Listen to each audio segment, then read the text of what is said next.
Hey there folks, Rel here. Today I wanted to talk a little bit about directional influence and pass along a quick tip that a lot of the more experienced players are probably already aware of, specifically when attacking the crown. The jump pad at point A will normally slam you into the side of a building if you let it, but it can also be manipulated to bring you to other locations at the crown. This is the main example that I'm going to be using when talking about directional influence because it can have a great impact on where you end up.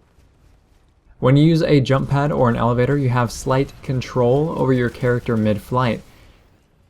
This is referred to as directional influence, or DI, in games like Super Smash Bros., and it's the term that I'm going to be using here. Directional influence is based on your movement keys, so WASD, your facing direction, and both jumping and crouching. Playing with any of these in midair is going to influence where you end up when you land. So for example, if I'm looking up and holding the spacebar and moving to the right with my D key, I'm going to end up beyond and to the right of where I was supposed to land. Now if I look down and use the control key, I'm likely going to land short of where I normally would.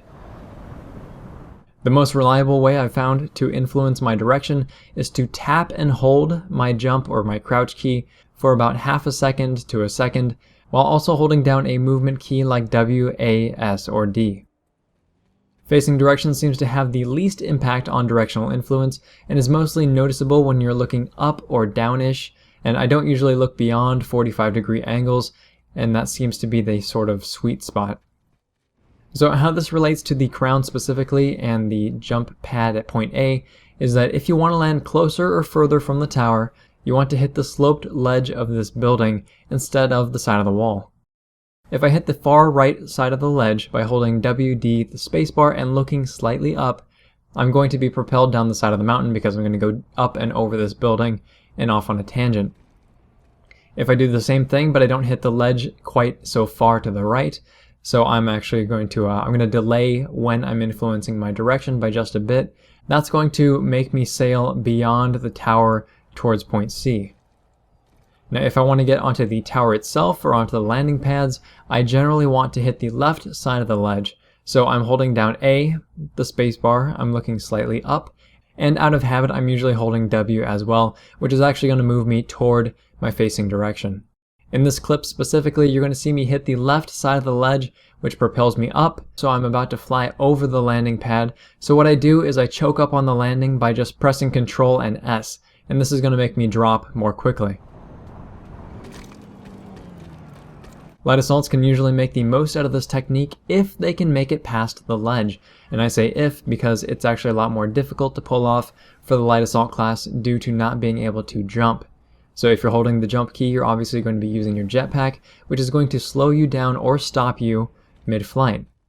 So if you're a light assault, you're basically stuck with just using your facing direction and the directional keys to make it work. But it does still work. To talk a little bit about elevators, if you're looking up and moving forward, you're going to rise more quickly, but since you can't look straight up, you actually need to spin in a circle, or you might lose your connection with the elevator.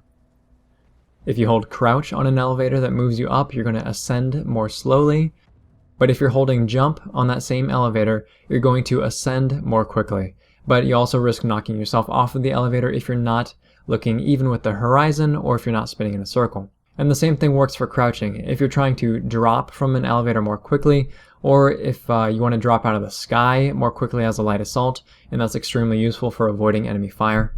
Directional influence as a whole doesn't pertain to the crown. It's usable everywhere and anywhere you find an elevator or a jump pad. So definitely go out there and experiment with it. You can end up in some pretty cool locations if you do, and it's also an extremely useful skill to master for combat purposes, specifically for tower fights. If this video has been interesting or helpful, please feel free to like, subscribe, and tell your friends about the channel. Thanks very much, folks. We're all signing off.